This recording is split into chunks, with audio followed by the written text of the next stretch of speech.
Ladies and gentlemen, the next session is sponsored by Consumers Energy. Please welcome the President and Chief Executive Officer of Consumers Energy, Patti Poppe.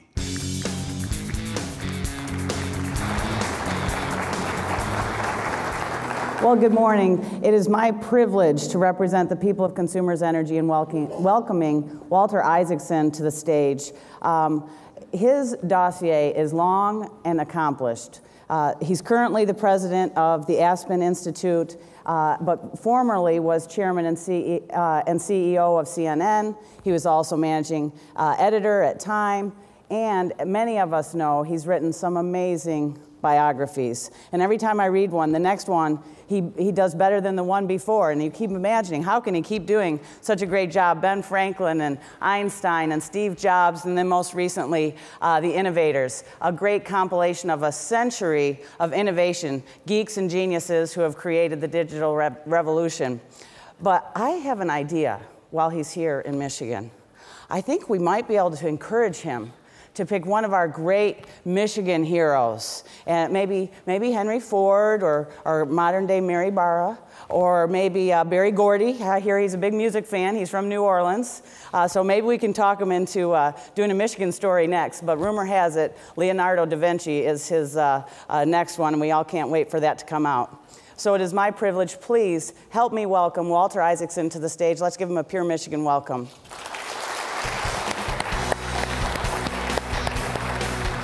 Thank you. Isn't that great? And thank you, Poppe, for sponsoring this. I really appreciate it. I'm going to do a biography of Poppe next, if you're kind of wondering what it's about. But you do have great people in Michigan. Daniel Howes will be out here in a moment. We were just talking about the Ford family. And what Michigan and Detroit has had, I see Mayor Archer and others, has been the ability to always be innovative and creative. And this is all the more important now because there are a lot of people who thought Detroit would never bounce back the way it did. But it did so because of a combination of ingredients that I want to talk about today. That's the ability to be creative, to be collaborative, and to be civil, to be civic, to work together as a community. You know, I'm from New Orleans. That's how I got to know Sandy when he was working for this younger President Bush, and he really helped New Orleans come back after the storm. And we think in New Orleans that we're somewhat resilient because we didn't even know we would exist now. But when we look at Detroit, we see the ability to use a creative economy to bring back a city that had been teetering after the collapse of a pure manufacturing economy. And so the first ingredient to me is this notion of creativity. One thing that Detroit and New Orleans share is that there are creative cultures that are able to connect that creativity to business. In fact, Detroit and New Orleans created the only two great indigenous music forms in this country, jazz and then Motown, and the whole collection of things that went around Motown. And so when we talk about STEM education and the need for technology and math and engineering training, I know that's totally true, but to me, the people who have always been the most successful are those that are able to connect the creativity to the engineering and the technology. That was something that Steve Jobs said every single product launch he did. He would get up on stage, and at the very last slide, there'd be a street signs intersecting, and it'd be the intersection of the humanities and technology. And he said that's what sets Apple apart, is that we are the people who are connecting the notion of beauty and creativity. I realized when Steve Jobs was talking to me about that, I had written quite a few other books. I'd done Ben Franklin and Albert Einstein, and that's when he called and said, "Why don't you do me next?" I said, "Yeah, sure." Franklin, Einstein, well, I won't go into. I said, "I think I'll wait, 20 or 30 years and do it when you retire." And only a few weeks later was I told, if you want to do Steve, you have to do him now, because he had just been diagnosed with the cancer. And it was from him that I realized a very simple thing about innovation and technology, which is that beauty matters. Those of you who remember the original iPod probably have trouble remembering the one that Microsoft came out with at the same time, called the Zune. The big difference is the iPod was a thing of absolute beauty. The Zune looked like it had been made by people in basements in Uzbekistan and, had no sense of the humanity connecting to it. And it was when Steve Jobs was creating that iPod that he realized the simplicity of making something a friendly, easy consumer interface. That was his creativity. He said to his engineers, I want to be able to get to any song I want in 3 clicks. And they said, fine, but we need to do the artist and the album and this. And they said, no, 3 clicks, don't show it to me unless you can do it in 3 clicks. Finally, they came up with that beautiful device, the track wheel, so intuitive you could just roll it and the songs would come up. And he said, that's great, but what's this little button on top? They're afraid to answer him because finally, Tony Fadell says, Steve, that's the on-off switch. And Steve says, what does it do? And Fidel says, oh, it turns it on and off. And Steve says, why do we need it? And it slowly dawned on them, you don't need that. Your iPod is smart enough to power itself down when you quit using it. When you start using it again, it powers back up. And that was the notion that an intuitive way of connecting humans to technology would always be the recipe for innovation. So after that, I went back, and then first of all, I looked at all the other people I'd written about, Ben Franklin, people like that, and I realized, yes, that was always the key to their success. They loved science. They loved invention. But even Einstein, when he was stumped, would take out his violin and play Mozart when he needed to connect with the harmonies of the spheres. So I started to look at this beautiful connection and this concept of creativity and how it comes from connecting the different silos of the humanities to our engineering. Went back first to Ada Lovelace, who was probably the person most influential at inventing the concept of a general purpose computer. Ada was Lord Byron's daughter, only legitimate child, and when she was growing up, she had the poetry that came from her father being such a great romantic poet. But her mother, Lady Byron, had her tutored only in mathematics because at that point, Lady Byron wasn't all that fond of Lord Byron. If you know anything about Lord Byron, he's a little bit too much of a romantic poet. And so Lady Byron thought that mathematics training would be an antidote to being a romantic poet. But what Ada did was connect the notion into what she called poetical science. She used to love going to the Midlands of England in the 1830s, looking at the weaving looms that were using punch cards to create beautiful patterns. And she saw the connection of the beauty and the technology and how it was working. Her father, Lord Byron, was a Luddite. And I mean that absolutely literally. The only speech he gives in the House of Lords is defending the followers of Ned Ludd, who were smashing those looms on the theory that technology would put people out of work. They were wrong then, and they're wrong now. One of the things to being a great innovative city is to understand how to harness technology to your creativity as opposed to being somebody who tries to resist the advent of technology. So what Ada did is she went around and looked at these looms and realized that the punch cards that ran those looms could be used on a friend of hers' calculating machine that he was building. And it could make it so that the calculating machine could do more than just numbers. It could do, as she put, anything notated in symbols: words, music, patterns, art, numbers. In other words, punch cards could create a general purpose computer. She even published it, which was unusual in the 1830s for a woman to be published in a scientific journal in England. But she published it, and she had only one caveat. And that was the human connection caveat, I call it, the creativity caveat, is that machines will be able to do anything that can be notated in symbols, except they'll never be able to be creative. They can only follow the rules. She called them the algorithms that we would give them. Now, exactly 100 years later, Alan Turing wrote another piece. When I did a book on the innovators, I wanted to make Alan Turing a little bit more famous as well, but the week before my book came out, he was played by Benedict Cumberbatch in The Imitation Game, so he got to be famous all on his own without anybody having to read the chapter on him in my book. But the interesting part of that chapter is that Turing refers to Lady Lovelace's objection. And he says machines will be able to think. They'll be able to do things without us. That was the whole point of The Imitation Game, that at some point you'd never be able to tell a machine from a human. That was 60 years ago, and he had the Turing test. I was going to show it. Well, despite what people probably on this stage have told you, artificial intelligence has never actually surpassed the combination of human creativity with machines. The ability of humans connected with their creativity to machines has always outpaced in productivity, ever since then, ever since the advent of history, what machines alone could progress and do. So that gets us to the notion of the connection of the creativity to the technology.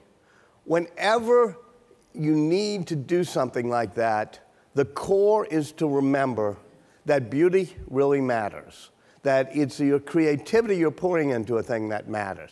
Steve Jobs, when we first started working together, he made me walk around the backyard of his house and put his hand on a fence that his father had helped him build when he was 6 years old. He said, my father told me we had to make the back of the fence just as beautiful as the front of the fence. And Steve said, why? Nobody will ever see it. Nobody will ever know. And his father said, yes, but you will know. And his point was that beauty mattered. And so when Steve made the original Macintosh computer, he spent a whole lot of time creating that beautiful curved case. He went to Macy's to look at Cuisinarts to figure out exactly how the curve should work. He made me, when I first met him in the early 1980s, use a jeweler's loupe to look at every pixel on the screen and how it made beautiful icons. But right before they finished designing it, he looked at the circuit board inside. And he said, well, this circuit board is ugly. And the engineers say, what are you talking about? He said, well, it's not beautiful. The chips aren't lined up straight. And they're not. And they said, Steve, that's ridiculous. By the way, and nobody can even open the machine. Nobody will ever see it. Nobody will ever know. And he told the story of his father and the fence. He said, yes, but you will know. So they held up shipping the original Macintosh for 4 weeks until they could make the circuit board inside beautiful. And when they did, Steve had everybody sign a little whiteboard, all 30 engineers on the Mac team, with Stephen P. Jobs, and all in lowercase, the way he wrote his name in the middle. And they engraved it on the inside of the case, because he said, real artists sign their work. Nobody would ever see it, nobody would ever know. But it was just a symbol that you have to add the beauty and the creativity to the technology. And as going back and looking at it, as Patti said, I'm doing a book that'll be out in October on Leonardo da Vinci. And the reason I'm doing him is he's the ultimate icon of standing at the intersection of the humanities and engineering. He's the ultimate icon of connecting beauty to technology. In fact, Vitruvian Man, the naked guy doing jumping jacks in the circle and square, that drawing he did, is the symbol and the icon of that. And he always felt that those who can combine the arts and the sciences were those who were going to be where value and beauty and innovation is created. And to me, that's the first lesson, and that's the recipe that I think has done more than anything else to bring Detroit back in the beautiful way that it's starting to come back. The thing about Vitruvian Man, that drawing, is that we biographers often distort history. We know that is a little secret, our dirty secret. We make it seem like an artist goes up into a garret or an engineer goes out into a garage and they have a light bulb moment and innovation happens. That gets me, though, to my second point, which is that innovation's a team sport. It requires collaboration. Even Vitruvian Man, I discovered when doing this book, other people have written about it as, oh, you know, Leonardo does this amazing drawing. He did it with 3 friends. They had lots of dinners. They traveled from Milan to Pavia to look at a cathedral. They all did drawings of this, which others, you know, were able to find. And they did it by sitting around at dinners and figuring out how man is connected to the cosmos, the beauty of human proportions, and how it connects us to things larger than ourselves. And I realized that even Leonardo, the greatest of all visionary geniuses, was somebody who collaborated, whether it was on Virgin of the Rocks, in which it's almost hard to tell in the 2 versions of it, what was done by his colleagues and what was done by himself, to his engineering, to the thing he loved best was theater and plays and creating ingenious devices for the theater. All of that gave him a sense of collaboration. And that ability to collaborate helped him bring together the diversity of the people around him at the time. And that gets to what the mayor was talking about yesterday, which is the inclusivity that collaboration demands of us, bringing people from different backgrounds together. With all due respect to Detroit, the highest time in history that ever happened was Florence in 1500, where the Ottoman Empire is falling. All sorts of immigrants are coming in from the Middle East. They're bringing things like algebra and new ways of doing math. And Florence has all these people who are a little bit of misfits, as Steve Jobs would call them. Rebels, round pegs in the square hole. People like Michelangelo and Leonardo who were, you know, dropouts and gay and flamboyant and all sorts of different backgrounds. And it was that ferment of Florence in 1500 that helps bring the Italian Renaissance and the whole Renaissance to a pinnacle. And so that ability to work together and to form teams, to me, has always been the second great ingredient. It's another thing that Detroit did, and it's one thing that happened to us in New Orleans, which is learning at a certain point after the levees break that we're all in this together. We're all in the same boat, so to speak. So we look at each form of collaboration that has done creativity. You can look at the most important inventions of our time, of our day and age. The computer, the microchip, the internet. And with all due respect to Al Gore, nobody knows who invented them. Why? Because they were invented collaboratively as parts of teams. For example, take the internet. The internet was created by the Defense Department and its Advanced Research Projects Agency in order to help connect the great computers that they were funding at research universities, including Michigan, around the country. And in order to connect those computers, they needed to have ways to direct the little packets that they figured out would scurry through the network from node to node. And so they told the universities, the research universities, we're going to have this network and you're going to have these computers, but you all have to figure out a way to connect them over this intranet and internet and internetworking devices. And so they did what research professors always do. They assigned the task to their graduate students. And there was a team of 30 graduate students that decided that the way the internet needed to be designed purely collaboratively, so that it was not a top-down thing, as the Defense Department may have wanted. This is the late 1960s. They're kind of anti-authoritarian. You know, they do not want it to be a hierarchy. They want it to be peer-to-peer, and they want it to be done in a collaborative way. So they get the youngest of the graduate students, a guy named Steve Crocker, not to write the rules and regulations that they agree upon, but just to take notes. And they want to do it as a team. They move from town to town, having meetings every few months. And Steve Crocker decided, I don't want to call these regulations, I don't want to call these rules, I don't want to make it seem like it was top-down imposed. So finally he comes up with the idea of calling them requests for comment. In other words, if the little packet, they come up with the idea that it should have an address header and it should break up this way and the address header should recombine it when it gets to the place, and what happens if a packet doesn't make it, all those things that make the internet what it is, they're not called rules, they're called requests for comment. Now that's pretty cool, that's the way they built the internet, in this collaborative fashion. But what's particularly cool is this is the way we're still building the internet. The RFC process is up to RFC 7900, and we're still doing it in this collaborative way. When I was at Time magazine, we said that it was done that way in order to survive a Russian nuclear attack. Because if you design something that way and it was a central hub and you take out that hub, it could really mess up your network. But if you design it the way the graduate students did, you take out a node, it doesn't matter. The internet knows how to route around the broken node. And we got a letter from Steve Crocker who said, no, that's not why we did it that way. You know, we weren't doing it to help the Pentagon fight a war. I mean, we were graduate students in the late 1960s. You know, why were we graduate students? We were dodging the draft. You know, we were not there to help build a war fight.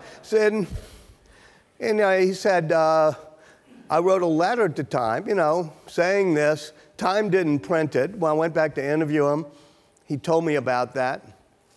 So I decided to go to my friends at Time magazine and say, who was the better source that we had back then that we used instead of Steve Crocker? And they looked it up in the folder. There was a guy named Steve Lukasich who actually ran the DARPA information office at the Pentagon. I talked to him, and he said, yeah, we were doing it to help, you know, prevent a collapse in the case of a war with Russia. We didn't tell the graduate students that. They were all draft evaders, you know, but that's why we were doing it that way. I couldn't have gotten money out of the Congress or the colonels at the Pentagon just to allow a few graduate students to play games on their computers. He said, go tell Crocker that he was on the bottom and I was on the top, and he didn't know what was happening. So I do. And Crocker looks at me over a cup of coffee and nods, and he says, you tell Lukasich that I was on the bottom and he was on the top, so he didn't know what was happening. And that's the essence of peer-to-peer collaboration that is designed into the DNA, it's ingrained into the genetic code of the way the internet works, which requires almost, as those of you and almost everyone in this room has businesses, you know that the notion of a pure top-down hierarchy, even I was spending a lot of time with people at Ford, Bill Ford and others recently, top-down hierarchies no longer work as well in the age of collaboration. And so that notion of collaboration is the most important ingredient besides creativity. Because it takes a creative individual to have great vision. But vision without execution is hallucination. And that's what happens too often in our society, where people don't know how to form teams. I remember near the end of his life, in August 2011, in the summer, when Steve was fighting his cancer, I decided to ask him what was the best product, what's the best thing he ever made at Apple. I thought he'd say the iPhone or the iPad or maybe the Macintosh.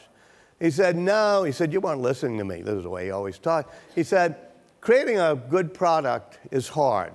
But what's really hard is creating a team that will continue to create great products. The best thing I did at Apple was create the team that could create good products.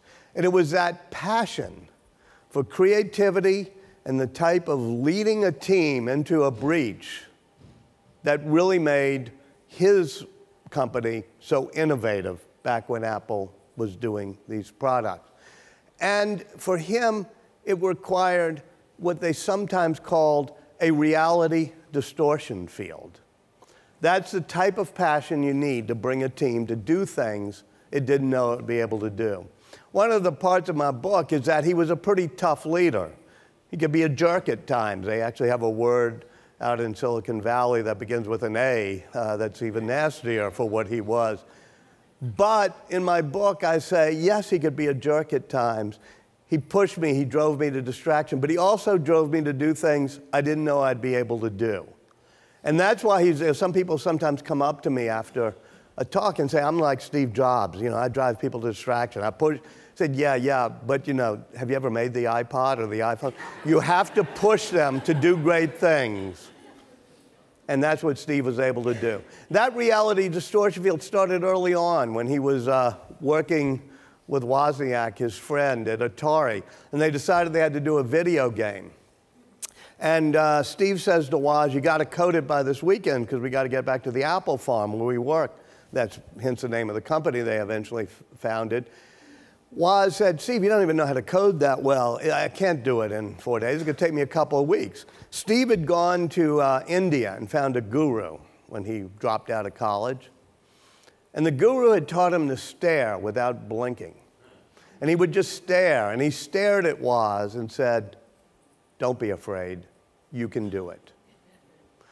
Woz said, I got so freaked out that I went back to my little workbench and stayed up 3 nights in a row, and we coded the game Breakout. Over and over again, you hear these stories about that sort of thing. When the original Mac came out, it took 95 seconds to boot up. It was almost as slow as a Microsoft machine. So Steve says to the engineer, Larry Kenyon, you got to shave 20 seconds off the boot up time. Kenyon says, Steve just stares at him without blinking. Says, don't be afraid. You can do it. Kenyon said, okay, I went back to my cubicle, and after a couple of weeks, I had shaved 40 seconds off the boot up time. Finally, on the original iPhone, he didn't want it to have a junky plastic cover. So he asked around, and he wanted glass that would be really smooth. And finally, somebody pointed him to Corning, said, maybe Corning can do it for you. And he talked to Wendell Weeks, who is the CEO of Corning. He said, I need this type of glass that won't smudge. After they went through it for a while, Weeks said to him, you know, we once invented a process called Gorilla Glass. And it would sort of do what you want. In fact, if we did it this way, it could do what you want. We never made it, but we have it. And Steve said, okay, I need this much by October because we're going to ship at the end of that month. And Weeks said, I just told you, we've never made this before. We can't do it by October. And I actually went to Corning, New York to actually hear this firsthand because I'm one of those old-fashioned reporters. Weeks said it was totally amazing. The guy just kept staring at me without blinking and saying, don't be afraid, you can do it. The upshot is that October, every iPhone, every one in your pocket, had glass made by Corning on it. And so since then, has every iPhone, an iPad, every device made in America by Corning because Steve Jobs pushed his reality distortion field. And finally, there's a notion I said about civility, about being civic. And this is a lesson Detroit can now teach everybody. Whether it's the governor, the mayor, the former mayor, everybody been involved. It's the notion that we're all in something larger together. Ben Franklin was the apostle of that. When he was a young tradesman trying to bring Philadelphia up, he created a group not too much different than what Sandy and you all have created here, that he called the Leather Apron Club, which was just business leaders, shopkeepers to all get together, figure out what problems they had to face. They made a list of the virtues and values that they each had to abide by in order to make a greater city. If you've read the autobiography of Benjamin Franklin, you'll see the list in it. Industry, honesty, frugality, and every week he would check off whether he had mastered each of those 12 virtues that he listed. At one point he had mastered all 12 in a given week, and he showed it around to the members of the Leather Apron Club quite proudly. And one of the members said, you know, Franklin, you've forgotten a virtue you might want to put on the list. And Franklin said, what's that? And the friend says, humility. You might want to add that one. Now, Franklin says, and this is why I love Ben Franklin, I was never very good at the virtue of humility. I never mastered it. but I was very good at the pretense of humility. I could fake it very well. But here's the genius part. He said, and I learned that the pretense of humility was just as useful as the reality of humility, because it made you listen to the person next to you, made you try to find the common ground, and that was the essence of the middle-class democracy we were trying to create back then. So it was that type of civic leadership that balances the role of the individual, liberties and freedom, with the role of the community, and says these are not pulling us apart. We have to join these together. You know, he did that throughout his life. When they were creating a declaration to say why we were having the revolution, Congress appointed a committee to explain why. It was the last time Congress created a good committee. It had Ben Franklin, John Adams, Thomas Jefferson on it. Jefferson starts writing that great second sentence, greatest sentence ever written by man. We hold these truths to be sacred, he wrote. It was a collaborative process. You see Benjamin Franklin with his pen crossing out the word sacred and putting in self-evident, saying we're trying to create a new type of government that depends on the consent of the governed, not the dogmas of religion to give us our rights. But the sentence goes on, and they're endowed with certain inalienable rights. See John Adams' handwriting on the first draft, endowed by their creator with certain inalienable rights. You see them balancing in a collaborative teamwork way this role of religion and the role of rationality and reason in creating our government. He did that all the way through, even at the Constitutional Convention, when they're pulling each other apart on the big state, little state issue.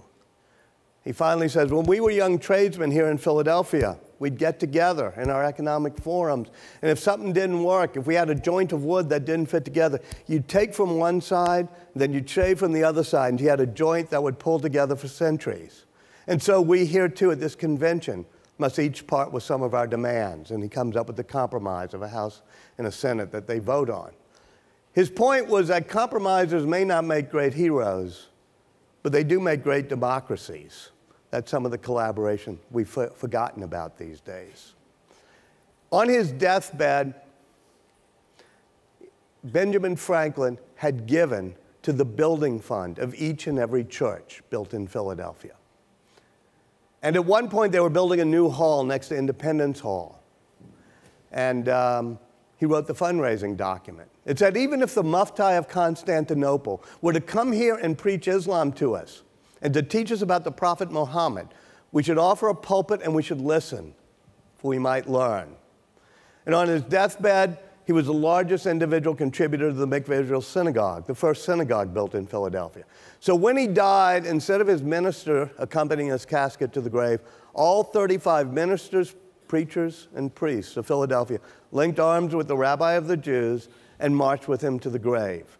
It was that type of civility, that type of sense of community, that type of inclusive growth and inclusive democracy that they were fighting for back then, and we're still fighting for it around the world and here at home. Thank you all very much. Joining Walter Isaacson on stage, please welcome columnist and associate business editor for the Detroit News, Daniel Howes.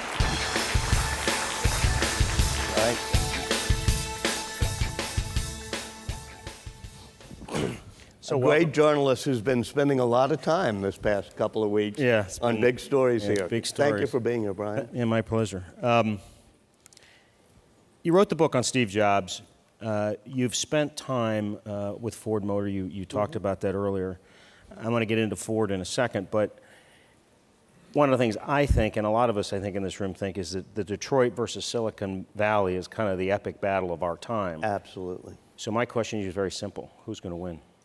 Okay, let me define what I think the battle is. Okay. I'll tell you. This battle has happened before. It's the battle of who controls a great innovation. The makers of the hardware or the makers of the software.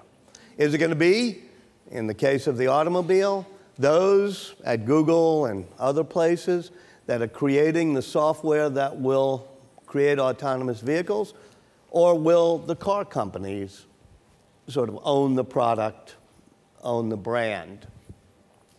Now, we've seen this movie before.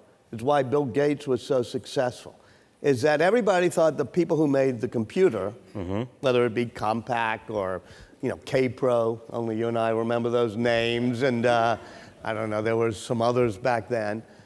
But Bill Gates said, no, it's going to be the person who types the code for the operating system, and he creates DOS and then Windows, and that commoditizes, for a long time, the hardware makers.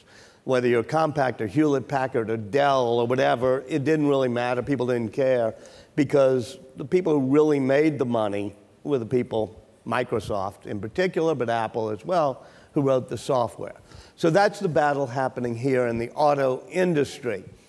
I do think that the answer will be the car companies if they collaborate, if they figure out how to do it right, and they say, we are not going to allow one company, be it Google or any other company, to come up with the software and we'll just build the hardware around it. We're going to say, we're going to not do what the computer companies did, which is license Microsoft, but let them create the standard. We're going to own our own software. It's got to be the way Steve Jobs did, which was an end-to-end. When he did Apple, right, the hardware and the software were integrated into a thing of perfect beauty, so you had to have the end-to-end integration. Because you see the big players, the General Motors, Ford, Toyota, the Germans developing their own, more or less. Right. The second-tier players are the ones who are more interested in collaborating. Do you think that that means that the second-tier guys may come out on top because they cut deals with Google, like FCA is well, it depends on the deal they cut. In other words, if IBM had cut a better deal with Microsoft, IBM would be the dominant player in computers. But they allowed Microsoft to own the operating system and just as opposed to selling it outright to IBM. I guess I should explain it a little bit better, which is it's those, whoever end-to-end integrates best. In other words, the reason Apple devices are and were so good is that the software and the hardware are, you don't have to like load the iOS operating system into your iPhone. It's totally integrated. That's the way most consumers want it because it makes a more beautiful product and a simpler product. So the car companies have got to get the best operating systems, collaborating with whoever it may be who's going to create them, but then own that and integrate it into their cars instead of just allow Google to license it and they own the software. You were at the auto show in January, I think on the stage, if I remember right, with Bill and Mark Fields. I was playing your role, though. But I'm curious, 6 months later, there's a new CEO. This happened very, very quickly. The same day as a board meeting, it was done, had a new CEO. What kind of lessons do you think? Well, first of all, one lesson is that Bill Ford's a very good leader. He actually knows a lot about what's happening. He's not just a chairman, but an executive chairman. And when we talked both backstage and on stage, it was very clear that he knew cloud computing, mobility, ride sharing. You're at a total inflection point in the auto industry, with the two big ones being autonomous vehicles and then the Uberization, the ride sharing. Will there be personal cars mainly as our system 10 years from now, or will most cars be kind of shared? Will they be autonomous? Bill Ford was thinking about that and really ahead of it. Now, the new CEO was also there, and he was talking about Ford Mobility. He was bringing out Chariot. Chariot involves not only autonomous driving, but sharing driving. In New Orleans on the City Planning Commission, we're now talking about why do we even need transit systems? Why don't we just have autonomous vehicles picking people up on demand when people punch their phone saying, I'm trying to get to work? Figure it out that way, let companies compete. You're seeing a whole new world, and Bill Ford was getting that, and I got the sense, I wish I had been more of a journalist, and I got the sense even back then that the thing that was really interesting him was Ford Mobility. I think that's true, and I think the feeling was that things weren't moving quickly enough. I'm curious, in your writing and reading of history, whether you think old line institutions, like some of these car companies, they're over 100 years old, can innovate and move quickly enough in an environment that's moving at a lot greater speed than they are historically accustomed to. That is the key question of our time, which is whether name big companies that have been able to pirouette and to dance really fast. You know, IBM has done it sometimes well. It's been around more than 100 years. But if you look at the major companies today, you look at the top 10 major companies, they're all ones that didn't exist 10, 15 years ago. Facebook, Amazon, Apple, you know, whatever, Netscape. So we don't see many examples of old line institutions. You know, where I began, you know, Time Incorporated, you know, try to find, Point taken. Yeah, I know what it's like being on the side of a big corporation. And why did we not innovate? I was part of what you could call the Time Inc. Mobility Lab, meaning the Time Inc. New Media Lab.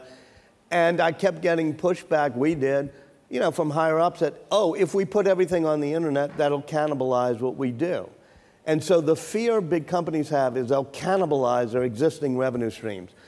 Steve Jobs woke up one morning after he did the iPod. The iPod was so successful, it was dominating the earnings of Apple for a while, having 1,000 songs in your pocket and a music player.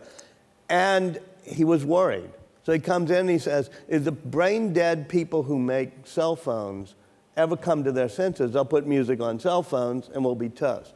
So we're going to create a cell phone, i.e. the iPhone, that has your music on it. And the people with the iPod group at Apple were saying, no, that will destroy our baby. He said, well, if we don't cannibalize ourselves, somebody else is going to eat our lunch. That's the mentality that big corporations have been afraid to implement. They protect their existing revenue stream. I would guess Ford might, and GM, I mean, they're doing quite well. They may get out of that innovator's dilemma trap that Clay Christensen writes about. I think they're trying to. And I think that's part of why Ford did what it did as quickly as they did. You know, the great innovators in Silicon Valley, Elon Musk, Mark Zuckerberg, Jack Dorsey at Twitter, of course, Steve Jobs. Do these, in your experience, do you think they think about the ethical implications of some of the things that they're creating? And I think one of the great examples is Facebook Live, where all of a sudden it went live and there were murders that were being broadcast live over the internet. And I think Zuckerberg, from what I've read, just went, oh my God, what are we doing here? Are there ethical concerns? I mean, a lot of this has implications for employment for a lot of people over time. Yeah, first of all, I don't think you can get too hung up on saying, okay, this might hurt employment. We don't know whether productivity will find new forms of jobs. As you said, you know, productivity and technology sometimes seems to put people out of work, like autonomous vehicles might. Yet, as people like Mark Andreessen say, we don't know whether that new productivity will create new jobs. We never knew that search engine optimization would be a job in the future, so to speak. Ethical. I don't want to paint with a total broad brush. I mean, Steve Jobs, when he was dying, talked about it's not what you take out of the river, it's what you put into the river for other people using. So I think he had a deep moral sense. I think Mark Zuckerberg does, as you say, which is he keeps being surprised about the bad things that happen because of social networking uncontrolled, and now he's searching, I mean, traveling across America, trying to figure it out. I admire him for that. However, there is in Silicon Valley, for better or worse, a deep libertarian streak, which is don't try to tell us what to do, don't regulate us, anti-government, whether it's Uber, Airbnb, Facebook, Google, whatever it may be. And that libertarian streak can be moral, but it also can be amoral. And that's where we're seeing the struggle, not only within Facebook, but within Mark Zuckerberg's own mind as he's trying to navigate this. He's just a young guy still, at least compared to me and you. Compared to us. The chamber says, you know, they want to restore civility in politics. You were talking at the end here about civility and about Franklin. Is the problem the politicians, or is the problem the consumers, the people that are on these Facebook, that take to social media, that say things they would, in a lot of cases, never say to your face? Right. I was just talking to Debbie Dingle, who I think could be she's just here, a voice of civility. There are a lot of technological and other reasons why this has happened. You put your finger on one of them, which is anonymity online. I am on the bad side of my daughter's generation, everything else, which is I don't believe that anonymity, or as they call it, privacy, is totally holy, that I actually think you should be responsible for your own words. And the fact that you can do things online totally anonymously, I think helps poison our discourse. If you don't believe me, open up your Twitter feed and start reading the comments, or your Facebook, or whatever it may be. That was a flaw when I talked about the original 30 graduate students who invented the internet. They thought about not only addressing the packets to say where they should go, right, but also saying where they had come from. You would have had a totally different world if everybody had to take responsibility for whatever they put online. Plato in the Republic talks about the ring of Gyges. You put it on, you're anonymous. Nobody can see you. He says, will we still be civil? His answer is no. We wouldn't be as civil if we were anonymous. And I think the internet's proving him right. Now, there's a dozen other reasons, and we don't have the time to go into it, from gerrymandering to the media, which is balkanized into far left and far right, echo chambers. All these things have led to a decrease in civility. So it's not like we can just do something like that and the civility comes back. It's going to take a lot of hard work. Do you think it's going to just continue to get worse and spiral downward? No, Einstein saw this happen in early 1950s when he came to America, having fled the Nazis and the communists and all. And he watched the McCarthy era. And in the McCarthy era, his friend, J. Robert Oppenheimer, loses his security. Einstein can no longer work on nuclear, nuclear weapons, even though he had come up with E equals MC squared, the formula, and written the letter to Roosevelt, because of the Red Scares and Joe McCarthy, the McCarthyism. And he said, I've seen this happen before. America's going to fall off of a cliff, just like Germany did, in a letter to his son he wrote. And then a couple years later, the press, to give him credit, meaning Edward R. Murrow, yep, the politicians, meaning Dwight Eisenhower, all of a sudden, they knock McCarthyism away, knock it off stage. And Einstein says, America, democracy, it's amazing. It's like a gyroscope. Just when you think it's going to fall over, it knows how to right itself. I'm a historian, so if it's happened every single time, I believe it's going to continue to happen. And I still think we now have a yearning to right ourselves. Final question.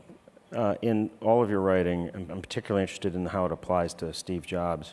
What's the single most important quality that a leader has to have to lead the collaborative team that you're talking about, not to lead from the top down in the old style? I think it's the ability to use Steve Jobs' slightly ungrammatical phrase, to think different.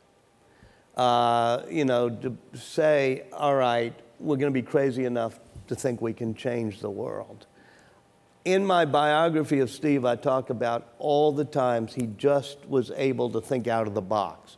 When Einstein is a patent clerk because he can't get a job, anywhere else or teaching because they can't figure out what he's talking about, he's looking at devices to synchronize clocks, and he realizes if you're traveling really fast, what looks synchronized to you is going to look different to somebody else. I'm oversimplifying a little bit, but not much. And he says, I get it, the speed of light is always constant, but time is relative depending on your state of motion. That challenged the very first sentence of the Bible almost, which was Newton's Principia, which says time marches along second by second, no matter how you observe it. And you got this patent clerk saying, how would you test that? How would you know it? He's thinking different. And the ultimate, and I end with this, the ultimate is Leonardo. I mean, when I started writing about Leonardo, he only finishes maybe 15 paintings. He gives up on some. He designs things like the helicopter, the diversion of rivers, 100 things you can mention that that are almost fantasies. And for a while I think, well, that's a flaw. He's overreaching. He's trying to design things that it'll take another century or two for us to really create. But I realized that even his ability to fantasize, to have a reality distortion field, Leonardo, Einstein, Steve Jobs, that's what connected them all, is that they saw things that are unseen. They kind of fantasized, and they got really ahead of things. I do add this note of caution. As I said, people sometimes come up, say, I'm like Steve Jobs. They also come up like, I'm like Einstein. I think different. I think out of the box. And I do say, yeah, but he knew what was in the box before he thought out of it. Thanks, Walter Isaacson. Thanks. Ladies and